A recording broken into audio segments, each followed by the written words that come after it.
Hello and welcome to your NB19.3. Starting right up front, you have a light just in case you need to hook up at night. You have your electronic power tongue jack there. If this ever does electrically go out, you are able to manually override it if you pull this little tab up and stick a tool in there. Right in here, this is going to be your propane tank. Left to turn on, right to close. This is where your batteries would be. And then this right here is going to be your battery disconnect. So what this does is cuts all the power from your batteries to the inside of your camper. So it's hooked up to shore power right now, so it's not really going to do anything, but it's just an on and off switch to cut the power. Storage here. You have this tool here, which actually goes on the end of your stabilizer jacks. And you can crank them up or down. And this also is a tool that you stick inside there to manually override it. Moving on to your fresh tank. Your fresh tank is just a big tank inside of your camper. So when you do go out to the middle of nowhere to go camping, you can gravity fill this, fill your tank up, and then you can use your water pump to then suction this water out and push it through your line so you have running water while you're not connected to city power or city water. Moving down to your city water connection, this is what you're going to want to hook into when you go to a campground. So like I said, you plug this in to the campground hose that it gives you, and then this will give you running water while you are hooked up.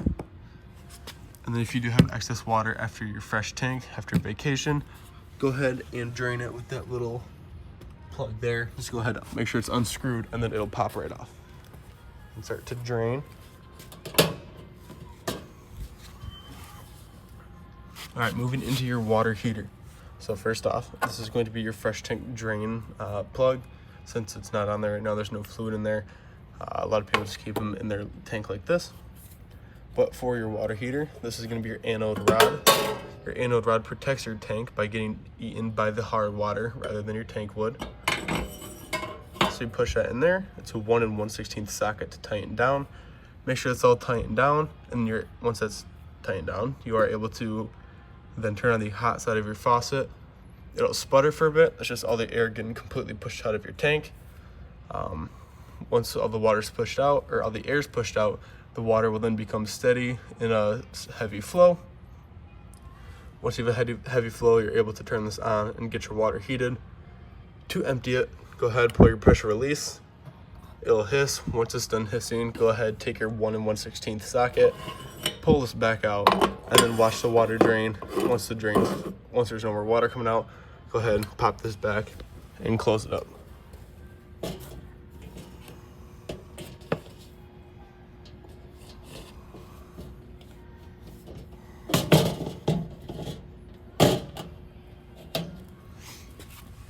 And right next to it is going to be your low point drains, hot and cold side, right there. The little green cap on your tires indicate that they're filled with nitrogen. You are able to fill them with regular air. They don't inflate or deflate with temperature change. This is going to be your furnace exhaust. So your furnace exhaust, when your exhaust is on, all the excess heat comes out of here.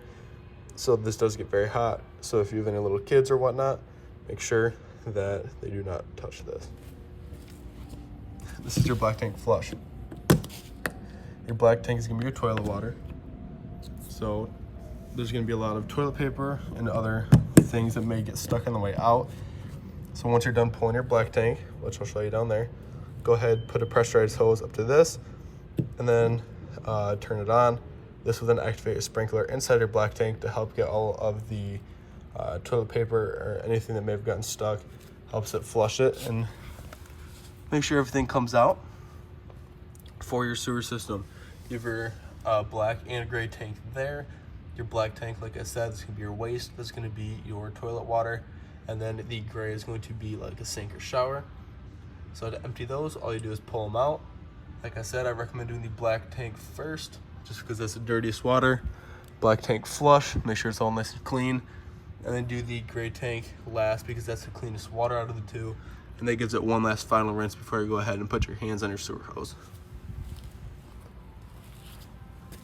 This is your camp power or shore power here. Cable satellite input. This is prepped for a backup camera. So if you do purchase one, it'll be installed right there.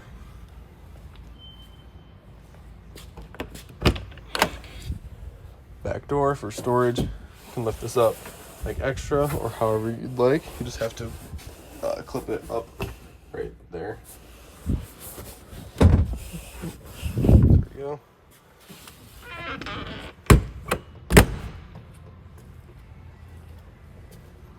For your griddle, it will go right here. Griddle or table, have to see what you have. It'll go in here and then fold down flat right along this. LP quick connect. So yeah, for your griddle, you just go ahead and plug it in right into here and then turn this straight, and the gas will then start to flow.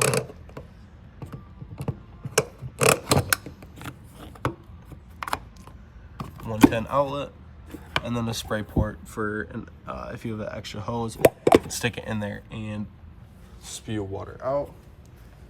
For your stairs, make sure your door is completely open. Otherwise, this little piece will scrape up your door. Go ahead and grab under, lift up, and make sure this little clear piece there is behind your frame. So it will move. Take it out, or to move your legs first off, go ahead, push these in. These will then move, and you can move them up or down. To pull these out, pull the blue, grab up top, and then lay them down. You want to make sure that this is completely flush. Can't fit anything under there. So if you do go to shut your door, either this or this won't scrape the bottom of your door and ruin it. When you do run your awning out, make sure your door is open a little bit, because otherwise if it's fully extended, it'll stop it. You have a little black tab on the top of your awning. It's really hard to see right there. But if this ever electrically goes out, you can go ahead, pop that off, and then manually override it to reel it back in or out.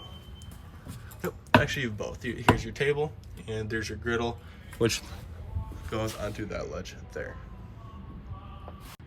Moving to the inside of your camper, you have your interior lights on, which you can toggle on and off with the little button right in the middle. Porch light, which you can move up for LED, or you can push down for an orange light. Speaking of orange lights, your front cap is going to be controlled with this off, and then flipped it back on. That's going to be this light there. Controlled by this switch here. Awning LED, and then awning extend and retract. Gotta make sure this is open. I'm gonna see how far I can get it here.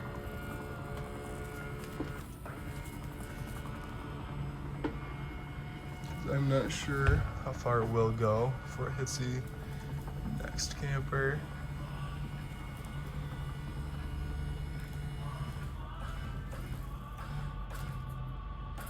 Okay, I'm gonna stop it right there. When it is fully extended, you'll see the excess flap kind of flap down and see the black bars on right behind it. Once you see that, you're fully extended. You do not want to keep going because it will reel in the opposite way and end up breaking. To pitch it for the rain, go ahead, grab here, right at this elbow. It'll bend and then fall to one side, so then the rain will then slide off there. Before you reel it in, push it right back up. Then go ahead and feel free to reel it back in.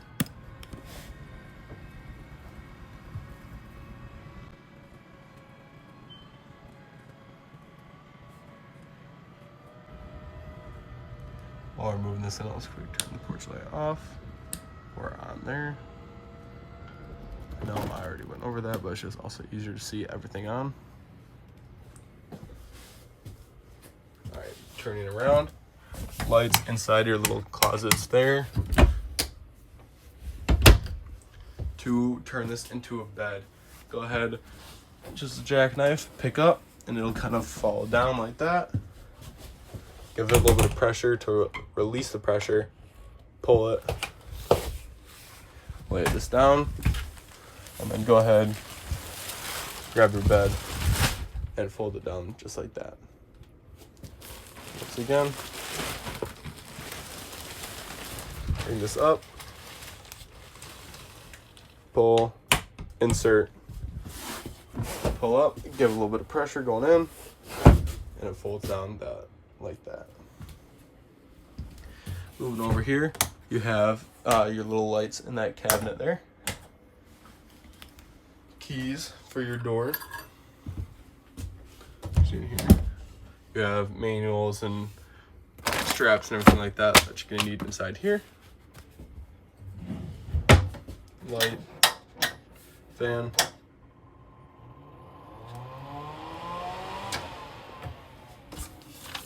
This side for your grill or your stovetop. Press, turn, and then you're gonna have to light with a lighter. Same with this one, push, turn to light, light with a lighter, then you can turn them off.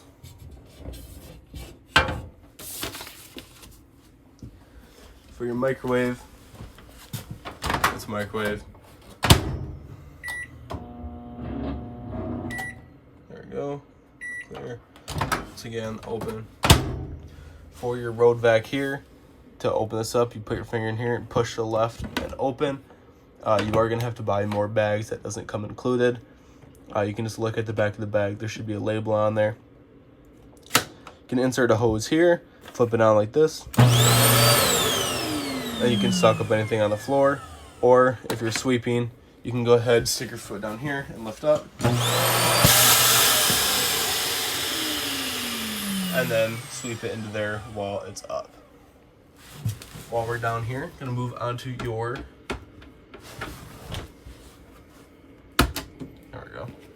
breakers and fuses. All this is going to be labeled just like a house. And then for your fuses, I do recommend bringing extra. That's just a personal preference. You can pick them up at anywhere like a AutoZone or auto parts store. And then moving on to your carbon monoxide detector. This green light indicates that it's on. It's always going to be on, so that little green light will kill your battery if you're not plugged into anything. Even if your battery disconnects off. So what I do recommend is if you're going to leave your camper for about 3 to 4 days, just go ahead and disconnect the negative end of your battery so this actually doesn't end up killing it. For your fridge, hold, change the temperature there. 1 is just going to be cold, 5 is going to be the coldest it does get. For your refrigerator and your freezer portion. And then nighttime mode, that's just going to be basically just makes it quieter, so it's not gonna be as loud while you try to sleep. Hold the turn back off. Both the bunks inside here, shower miser, whatever you want to call it. All that is flip this, turn on your hot water. It'll sit there and circulate its own water. Make sure it's warm, so you're not wasting water before you hop in. It'll just be warm as soon as you turn or flip that switch back.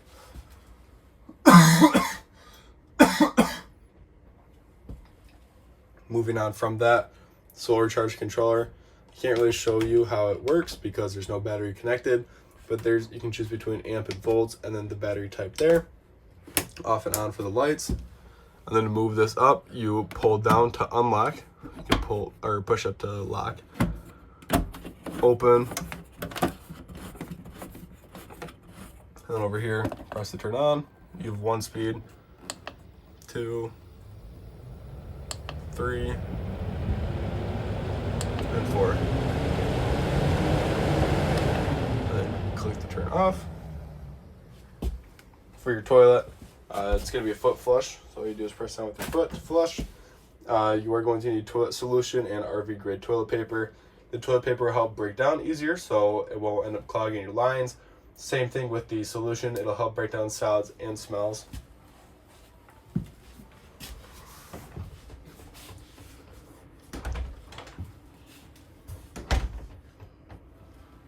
And then coming right here, you have your systems here. So starting off with the heating holding tank system, you have your fresh, gray, and black. If you flip those on, it'll kind of heat the underbelly to keep the tanks from freezing. So if you do go to a colder climate, they won't end up freezing.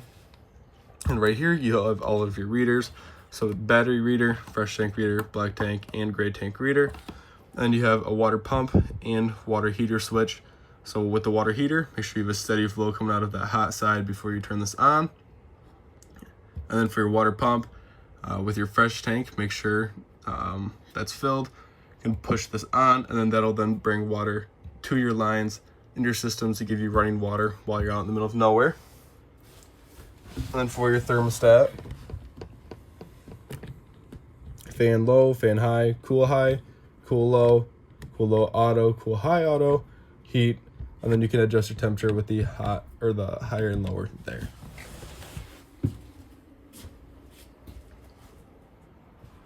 Coming to your little AC vent here, you just move wherever you want the direction to be with this. You can flip it up or down. Same goes for this side, up or down. And yeah, seems to be about it. So that concludes our orientation.